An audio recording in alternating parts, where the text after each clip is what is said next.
जों दसे रायज्लायनो फैबाय स' बयबो सापर्ट खालामदो चेनेला बाय डाउन जानानै दङ आंना स' जायफोर आंनि मेम्बार्सफोर आंनि साबसक्राइबारफोर स' नोंथांमोनहाबो एसे सापर्ट खालामदो जाहाथे आंबो नोंथांमोनखौ सापर्ट खालामनो हायो बिनिनो थाखायनो आं नोंथांमोनजों दिनै दसे लाइभआव फैनाय जाबाय आरोना जायफ्रा आंनि लाइभखौ नायदों नोंथांमोनहा सापर्ट खालामलायबानो जाबाय बयजोंबो सो गाइस आप लोगों को मेरा यूट्यूब चैनल में स्वागत है सो मैं आज मैं लाइव में आया है फर्स्ट टाइम मतलब कि सेकंड टाइम हो गया सो मैं आप लोगों से आज बात कर रहा था स' आं नोंथांमोनजों दिनै लाइभआव फैबाय आरोना दसे रायलायनो थाखाय माने लाइभआवबो फैबाय थाखाया नालाय बांद्राय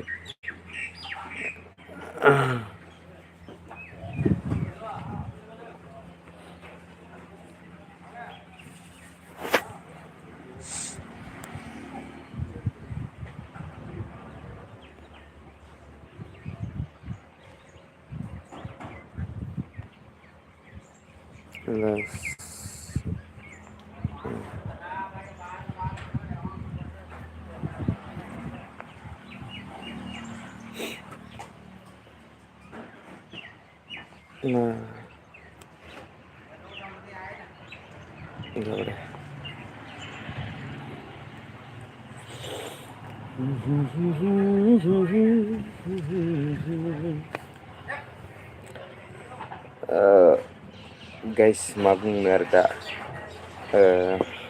नोंथांमोनखौ जायफ्रा आंखौ साबसक्राइब खालामो बिबि स्टेटास हाइ ब्र' हेल'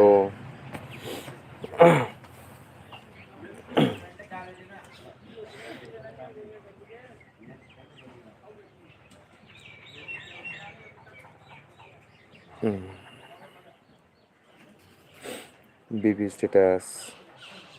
गोजोननाय थाबाय ब्र' नोंथांनिसिम आंनि लाइफआव फैनायनि थाखाय भिउस आरो माबाया आंना बहुद प्रब्लेम जाना दंलै भिउसआ माने आंनिया माबाया इउटुबा खुलिनाया 3 इयार्ससो जाबाय खिन्थु आं गेजेराव 1 इयारसो जना थादों बा एसे मबाइलनि प्रब्लेम सुटनिबो ओमफ्राय जेबो कन्टेन्टबो गैयि थार ओमफ्राय दायो एसे माबा खालामफिनबाय आरोना आङो सुरु खालामफिनबाय थादों ओंखायनो भिउसआ माने इउटुबा एसे गारसोना दोननाय बायदि जादों नालाय दा बेनि थाखायनो बांद्राय भिउस फैया आरोना नाजालांगोन थेवब्लाबो गन्थं माबा दोलाबोलै आंनाव दोलादों मायबा नांनानै दोलाना होदों पात्ता गैया आरो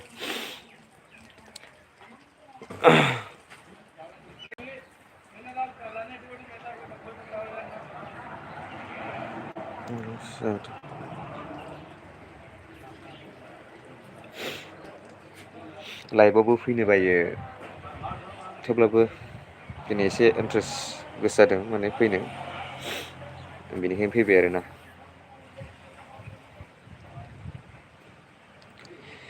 बिबि स्टेटास खबरा माबोरै नोंथांना एसे खोन्थाहरदो नै डाटायाबो खम जाबाय माथो पेकआ गाइसफोर जायफ्रा आंनि लाइभखौ नायदों फुल सापर्ट खालाम ओमफ्राय दा जिथुनाखि आंनिया मा होनो साबसक्राइबार आरो भिउस बुहुद खम डाउन जागासिनो दङ बेनिखायनो दिनै आं नोंथांमोननि सिगाङाव लाइभआव फैनानै खिन्थानाय जाबाय आरो माने नोंथांमोननि सापर्ट बासो आंनि सापर्ट जा जिथुनाखि आंनि साबसक्राइबारफोर दङ मेम्बारफोर दं जेसेबां मेम्बार दं फुल सापर्ट खालामलायबानो जाबाय आंबो नोंथांमोनखौ सापर्ट खालामबाय थागोन आरोना बिदिनो दा आं बारा गोबाव थाया लाइभआवहाय आं जास्ट 20 मिनिटसो थानो हागौ जायफ्रा आंनि लाइभखौ नायगोन आं थांखांनानैबो स' नोंथांमोन आंखौ सापर्ट खालामबानो जाबाय आरो भिडिअखौ सेयार खालामना होबानो जाबाय आरोना हाजासे माने बिराद प्रब्लेम जायो थारमाने इउटुब चेनेल खुलिबाथाय ओमफ्राय टाइमखौनो फुरा नागिरनो गोनां जायो कन्टेन्ट गैया जायो जेबो बेनिखायनो माने टाइम गैयिनि थाखायनो माबानो हाया आरोना इउटुबफोरखौहाय दाबो जेबो कन्टेन्ट गैया भिडिअखौ आपलड होनो हायाखै आं सानथामसो जाबाय माने दैलि आपलड होनो हायोबा मोजां जायो आरो दा दैलि आपलड होनो हाया जेबो कन्टेन्ट गैया आरो जेरावबो थांनाय जाया मा कन्टेन्ट लाबोनो सानदों आरोना इउटुबफ्रावहाय दा बिदिनो गेजेर ससेयावथ' जाबायमोन आंना बहुत ग्र' ओमफ्राय बिनिफ्राय मा होनो बे मबाइल गाज्रि जाना होनानै एसे डाउन जाबाय आरो 1 इयार्स बोसोरसे मानि गेलेनानै थाबाय नालाय ओंखायनो गारजिना दोनजानाय बायदि जादों आरोना इउटुबाव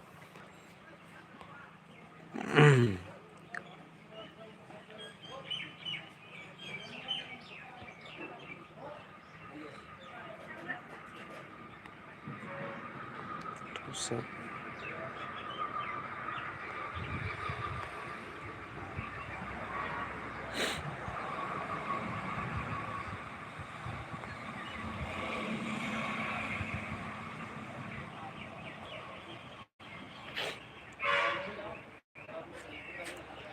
6 point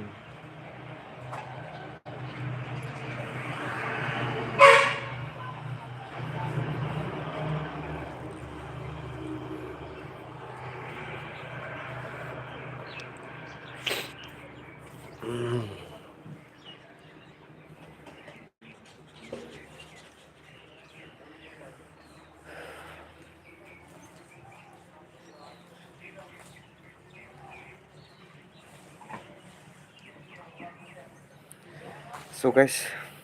एसे प्रब्लेम जालायबाय नै डाटायानो बिराद खम जालायबाय आं नायालासिनो लाइभआव फैलायबाय ओमफ्राय दा डाटायानो खम जानानै होलायबाय स' गाइस आं दसे उनाव फैफिनसिगोन दा डाटा पेकआ एसे खम जादों स' जायफ्रा आंनि लाइभखौ नायदों स' बयबो सापर्ट खालामलायबानो जाबाय आंबो नोंथांमोनखौ सापर्ट खालामबाय थागोन आरो बयनिखौबो आं सापर्टआनो खालामखायो बांसिनानो स' जायफोर सापर्ट खालामाखै बयखौबो सापर्ट खालामना हो माने गावजों गाव जुदि सापर्ट खालामलायबासो बयबो जौगानो हायो नालाय ओंखायनो सापर्ट गैयाबा जाया सापर्ट खालामलायनांगौ आरो बिदिनो स' सापर्ट खालामलायदो आरोना बयबो स' बिदिब्ला आं थांसै ना दोनथ'नोसै आं दसे उनाव फैफिनगोन खिन्थु आंनिया 20 मिनिटमोन थानायनि टारगेटआ नाथाय जादिया आरोना एसे खामानि सोलिलायबाय अफिसावसो दं नालाय माने टाइमबो मोनबाय थाया माने 20 मिनिटखौ मोनगोन बायदि मोनदोंमोन आरो थेवब्लाबो बेखिनिखौ होबाय आरोना दा नोंथांमोना जायफोर आंनि लाइभखौ नायदों नोंथांमोना लाइक आरो शेयार आरो आंनि चेनेलाव सोरबाफोर गोदानै दंबा चेनेलखौ साबस्क्राइब खालामना होबानो जाबाय